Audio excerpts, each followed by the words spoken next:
Welcome to Cawood Honda. I'm Jeremy Dotter, and today we're going to take a look at the new 2016 Honda Civic EX with sensing. Once we get inside, I'm going to show you all the new features that make this car the wave of the future, and I'm going to show you what's going to make you want to run into Cawood Honda and take this one for a test drive and make it your own. Let's get inside. Alright, now that we're on the inside of the Honda Civic, I want to show you some of the new features that have just made the Civic the talk of the town, basically. I want to start by talking about this steering wheel. Right on the steering wheel, they've got these directional controls built in right here to allow you to interact with the digital display that's in the dash there. You'll notice right now it's showing the music that I'm listening to. With the push of this little I button, it brings up what do I want to look at up there. Music, phone controls, changing from miles to kilometers, and also trip information. If I choose that by pushing this enter button, it now is going to show me my average fuel economy, how far I can go on my gas tank, and also my instant fuel economy, along with outside temperature, clock, and miles on the vehicle. I'm going to go ahead and push that button again, and I'm going to actually go right over to my music note and push enter, because now from here I can use the up and down arrows to change between things like FM, AM, Apple CarPlay, which I'll talk about in a second, and then I can use the left and right arrows to actually switch between the songs that I want to listen to, or if I'm on the radio, switch between my presets.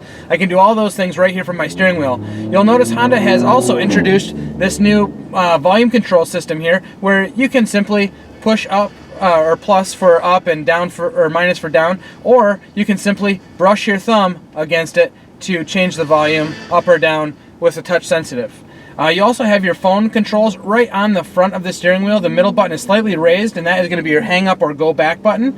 Your left button is to answer a phone call, or the side button off to the right is actually a voice interaction button. That'll allow you to do many voice interactions with the radio, with phone controls, and also climate control controls. So that's on that. Over on the right hand side, we are actually inside of an EX with sensing. It's just a 2-liter EX with sensing. It has your regular cruise controls like resume, set, and cancel, but you'll notice off to the right it has the adaptive cruise control symbol, which looks like a car with multiple lines behind it. And then you have a main button. That's to turn on or off cruise control. If you look right here in the center of the dash, the letters ACC and LKAS are lit up. That means my cruise control is active and ready to be used. If I push the main button, those lights go out. So I'm going to leave those on because we want to use those here in a second. Right to the right of that is what's called the lane keeping assist. While driving the car, if that is turned on, now by pushing that button, you'll notice right in that screen where it says ACC and LKAS, the lines have now appeared there. Now while I'm driving, as it recognizes the lines, it will help keep the car centered between those lines, keeping me in the middle of the lane. That does work separately from the cruise control, but it turns on and off with that main button.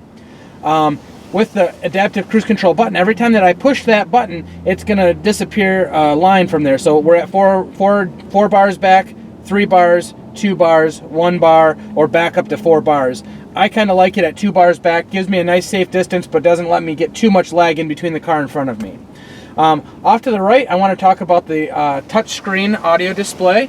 Right now we're on the home screen, which is this home button right here. You do have audio info, which is going to be like your trip computer information, Honda Link, which gives you access to Honda's apps built in, like AHA and things like that. You also have your phone button, your settings to adjust when your car doors lock and unlock, your lights turn on and turn off, that kind of stuff. And you'll notice right here it says Apple CarPlay. It is right now just simply plugged into my phone using my lightning adapter cord into the USB plug down underneath the dash here. And I'm going to actually touch that Apple CarPlay button to show you what it looks like. You'll notice these apps that are on the screen look exactly like they look on your phone. Now, the only apps that will show up are the apps that are able to be used while you're driving your car.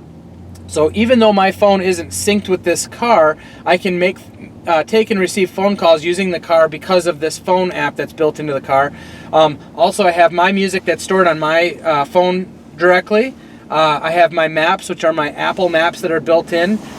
Uses my phone's GPS to give me my maps on the screen. I'll just touch that just to show you what that looks like. Makes it so that you can put in destinations, you can look up things just like you're using your phone's GPS. You'll notice right here is the home button. Just like on your phone, push that and it takes you right back to the main screen. You can also go to Now Playing to show what music is playing on the phone right now in the car. And then if I swipe over, I do have Pandora on my phone. If you had things like Spotify or iHeartRadio, those apps would appear also. I'm not currently using any of those apps, so that's why they're not there. So if I swipe back over, I actually am just going to go into the map screen and let it be on that, just so you can see that. If I go to destinations, I have recently gone to Cawood Honda. If I touch that, it's actually going to bring up the address and show directions. We're actually sitting in the parking lot, so less than 1 minute to get there. If I hit start, it will start telling me how to get there and allow me to mute the directions, or to have them verbally tell me as I need to make turns and how far away those turns are.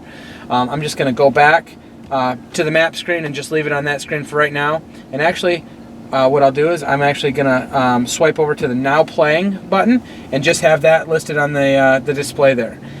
So now we're actually going to go out and go for a drive and show you how the adaptive cruise control, lane keeping assist, and the lane departure warnings work. And actually, before we do that, I do want to mention that the Civic now also has the brake hold button and the electric parking brake, just like the Honda HR-V has. If your seatbelt is fastened, I can push that brake hold button, and the dash now tells me that the brake hold system is on.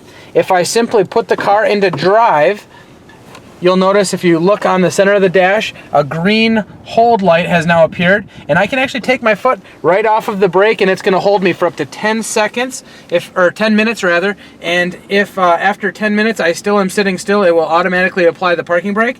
You also will notice while the car is left in drive, if I take my seatbelt off, it automatically applies the parking brake, so that the car's not going to roll away or anything like that, and I can simply just put it back into park and put my foot on the brake and pull up on the parking brake. I actually push down on the parking brake button to turn off that parking brake. Now let's go for a drive and take a look at how the adaptive cruise control and the lane keeping assist and road mitigation buttons work. Now we're getting the vehicle up to speed. I'm actually just going to get up to about 65 miles an hour, and I'm going to set the cruise control. Now if you'll look right in the center of the dash, there's an outline of a vehicle. When a car gets in my path, the adaptive cruise control is going to recognize that there's a car in front of me, and it will actually fill in that blank car spot and keep me a special distance away from that car as we get up to speed. You'll notice I have my cruise set to 66 miles an hour right now. We're getting ready to get into a 70 mile an hour zone, so I'm going to actually bump up to 70 miles an hour, and it's going to take us up to 70 miles an hour. Now at this point, I don't have my feet on the brake or the accelerator. The car is doing like a regular cruise control, and you'll notice the speedometer in the center is at 69. We have a slight incline, and that's why it's dropped us down to there, but it's going to attempt to get us back up to 70 miles an hour.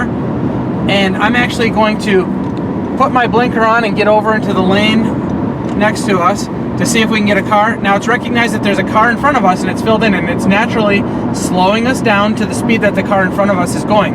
That's the adaptive cruise control. It's adapting our speed to the speed of the car that's in front of us. Now he's getting out of the way, and we're going to pick our speed back up to 70 miles an hour. It's just recognized the next car that's in front of us, and it's slowing us down to 65 miles an hour, which the car in front of us is now driving.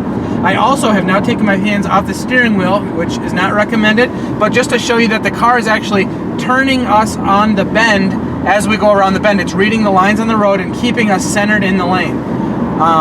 After not steering it for a few seconds, the car will alert you that it needs some steering input from the driver to continue to do that reading of the lines. Otherwise it will stop doing it altogether, which we don't want. Right now it's saying steering required, so I want to give the car a little steering feedback to let it know that I'm still in control of the car, and it's actually going to go right back to reading the lines on the road and just keep us centered right in the middle of the road. So this is the lane keeping assist, or LKAS. It's actually, keeping us right in the middle of the lane.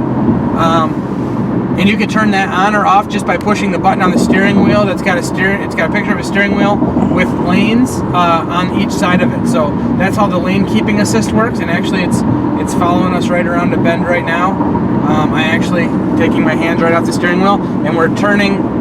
It's actually turning us right now through there. So that's the adaptive cruise control along with lane keeping assist. Now if I were to get out of my lane into this lane where there isn't a car, it's going to naturally kick our speed right back up to 70 miles an hour. You'll notice that it did flash the 70 miles an hour while it was trying to get us back up to speed. And just to show you how quickly it will slow down, I'm going to actually pick up my speed a little bit, and then I'm going to just get in behind this truck and let it slow us down. It's automatically slowing us down back to 65 miles an hour. So that's lane keeping assist and adaptive cruise control. Now I'm going to cancel those features right now. I still have my road departure mitigation light on, and so what that's going to do is that is actually going to, if I were to wander out of my lane without a blinker on, it's actually going to read the lines on the road and actually start to alert me, lane departure warning, and it actually rocks the steering wheel to let you know, hey, you got to get back in driving this vehicle. So that's road departure mitigation, adaptive cruise control, and lane keeping assist. And so that's how those features work. Come on into Cawood so we can actually show you in person how these features can make your drive a lot more relaxed and help you get to your destination in a safe manner.